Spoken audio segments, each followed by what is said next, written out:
ಸ್ವಾಗತ ಸ್ನೇಹಿತರೆ, ನಾನು ನಿಮ್ಮ ಫಜಲ್. ನೀವು ನಿಮ್ಮ ವಾಹನ ಚಲಾಯಿಸುವಾಗ ಅದರಲ್ಲಿ ಒಂದು ಬೇರೆ ಥರ ಶಬ್ದ ಬಂದಾಗ ಹೇಗೆ ದಿಢೀರಂತ ಹೋಗಿ ಮೆಕ್ಯಾನಿಕನ್ನು ನೋಡಿಸಿ ಅದು ಸರಿ ಮಾಡಿಸ್ಕೊತಿರೋ ಅದೇ ತರಹ ಪ್ರಕೃತಿ ನಮ್ಮ ದೇಹವನ್ನು ಅದೇ ಥರ ಮಾಡಿದೆ. ಯಾವುದೇ ಒಂದು ದೊಡ್ಡ ಸಮಸ್ಯೆ ಬರೋ ಮುಂಚೆ 1 ತಿಂಗಳ ಮುಂಚೆ ಅಟ್ಲೀಸ್ಟು ಅದು ನಿಮ್ಮ ಕರೆಗಂಟೆ ಕೊಟ್ಬಿಟ್ಟು ಇನ್ನು ಎಚ್ಚರಿಸುತ್ತದೆ. ನಮ್ಮ ನಿರ್ಲಕ್ಷ್ಯದಿಂದ ಅದು ನಾವು ದೊಡ್ಡದಾಗಿ ಮಾಡ್ಕೊತೀವಿ. ಸಾಮಾನ್ಯವಾಗಿ ನೀವು ಕೇಳಿ ಬಂದಿರ್ತೀರ, ಸಣ್ಣ ವಯಸ್ಸಿನಲ್ಲಿ ಹೃದಯಾಘಾತ ಆಯಿತು, ಲಿವರ್ ಹೋಯಿತು ಅಂತ. ಅದು ಸಡನ್ನಾಗಿ ಆಗಲ್ಲ. ಅದು ಒಂದು ಹೃದಯದಲ್ಲಿ ರಕ್ತ ಹೆಪ್ಪುಕಟ್ಟು ಆಗೋದಕ್ಕೆ, ಇಲ್ಲ ಬ್ಲಾಕೇಜ್ ಅಂತಾರಲ್ಲ, ಅದಾಗೋದಕ್ಕೆ ಸುಮಾರು 8ರಿಂದ 10 ವರ್ಷ ಬೇಕು. ಸಡನ್ನಾಗಿ ಆಗಲ್ಲ. ಅದು ಲಿವರ್ ಕೂಡ ಹೌದು, ಸಡನ್ನಾಗಿ ಕೆಡಲ್ಲ. 6-7 ವರ್ಷ 8 ವರ್ಷ ಬೇಕು ಹಾಳಾಗೋಕ್ಕೆ. ಅದೇ ಥರ ನಮ್ಮ ಬೇರೆ ಅಂಗಾಂಗಗಳು ಹಾಳಾಗೋದಕ್ಕೆ ಸಮಯ ಬೇಕು. ಅದು ನಿಮಗೆ ಕರೆಗಂಟೆ ಕೊಡ್ತದೆ. ಹೇಗೆ ಸಾಮಾನ್ಯವಾಗಿ ಸಡನ್ನಾಗಿ ಉದುರೋದು ಅದೊಂದು ಸಂಕೇತ, ಮೈ ಮೇಲೆ ಗುಳ್ಳೆ ಬರೋದು, ಮೈ ಮೇಲೆ ತುರಿಕೆ ಆಗೋದು, ಇದೆಲ್ಲ ಒಂದು ಸಂಕೇತನೇ. ಅದನ್ನು ನಿರ್ಲಕ್ಷ್ಯ ಮಾಡಬೇಡಿ. ಆ ಥರ ಚಿಹ್ನೆಗಳು ಕಂಡು ಬಂದಾಗ ಮೊದಲಾಗಿ ನೀವು ಡಾಕ್ಟ್ರು ಸಂಪರ್ಕಿಸಿ ಒಂದು ತಪಾಸಣೆ ಮಾಡಿಸ್ಕೊಳ್ಳಿ. ಆಮೇಲೆ ಅದು ಟ್ರೀಟ್ಮೆಂಟ್ ತೊಗೊಳ್ಳಿ, ತುಂಬ ಒಳ್ಳೆಯದು. ಸಾಮಾನ್ಯವಾಗಿ ಸುಮಾರು ಜನರು ವರ್ಷಕ್ಕೊಮ್ಮೆ 2 ವರ್ಷಕ್ಕೊಮ್ಮೆ ಮಾಸ್ಟರ್ ಚೆಕಪ್ ಅಂತ ಮಾಡಿಸ್ಕೊತಾರೆ, ತುಂಬ ಒಳ್ಳೆಯದು. ಆದರೆ 50 ವರ್ಷದ ನಂತರ ವರ್ಷಕ್ಕೊಂದ್ಸರಿ ಮಾಡಿಸ್ಕೊಳ್ಳೋದು ತುಂಬ ಒಳ್ಳೆಯದು. ನಿಮ್ಮ ಮೈ ಹೇಗಿದೆ ಅಂತ ನಿಮ್ಗೆ ಗೊತ್ತಾಗ್ತದೆ.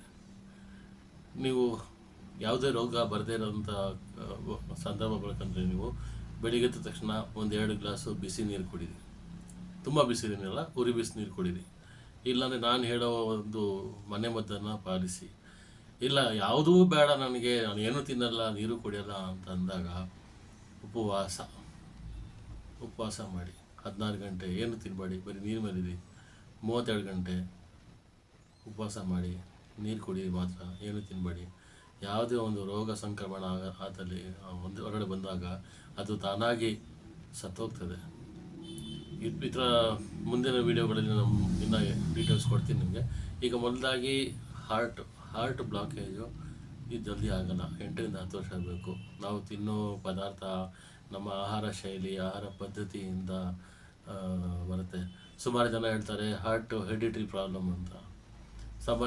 ಸಾಮಾನ್ಯವಾಗಿ ತಂದೆಗೆ ಹಾರ್ಟ್ ಅಟ್ಯಾಕ್ ಬಂದಿದೆ, ಹುಟ್ಟಿದ ಮಗುವಿಗೆ ಹಾರ್ಟ್ ಪ್ರಾಬ್ಲಮ್ಸ್ ಬರಲೇಬೇಕು. ಇದು ಹೆರಿಡಿಟರಿ ಅಲ್ಲ, ಆಹಾರ ಶೈಲಿಯಿಂದ ಹಾರ್ಟ್ ಪ್ರಾಬ್ಲಮ್ಸ್ ಬರೋದು. ಲಿವರ್ ಪ್ರಾಬ್ಲಮ್ಸ್ ಹಾಗೆ. ಲಿವರ್ ಪ್ರಾಬ್ಲಮ್ ಇದ್ದವ್ರಿಗೆ ಮಗುಗೆ ಹುಟ್ಟಿದ ಮಗುಗೆ ಲಿವರ್ ಪ್ರಾಬ್ಲಮ್ ಆಗಬೇಕು, ಅದು ಹೆರಿಡಿಟರಿ ಅಲ್ಲ.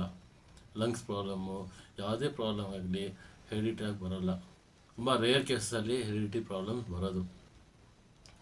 ಈಗ ಈ ಸಾಮಾನ್ಯವಾಗಿ ಈ ವಿಂಟರ್ ಸೀಸನಲ್ಲಿ ಹಾರ್ಟ್ ಪ್ರಾಬ್ಲಮ್ಸು, ಬ್ಲಾಕೇಜಸ್ ಜಲ್ದಿ ಆಗ್ತದೆ. ಅದು ಸಡನ್ನಾಗಿ ಆಗಲ್ಲ, ಅದು ಕ್ಲಾಟಿಂಗ್ ಆಗಿ ಸಡನ್ನಾಗಿ ನಿಮಗೆ ಎತ್ತ ಹಾಕೋದು.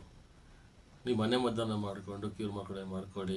ಇಲ್ಲ ನಿಮ್ಗೆ ಆಸ್ಪತ್ರೆಗೆ ಹೋಗಿ ಮಾಡಿಸ್ಕೊಳ್ಳಿ, ತೊಂದರೆ ಇಲ್ಲ. ಬಟ್ ನೀವೇನಾಗಿ ಆರೋಗ್ಯಕರ ಜೀವನ ನಡೆಸಿ.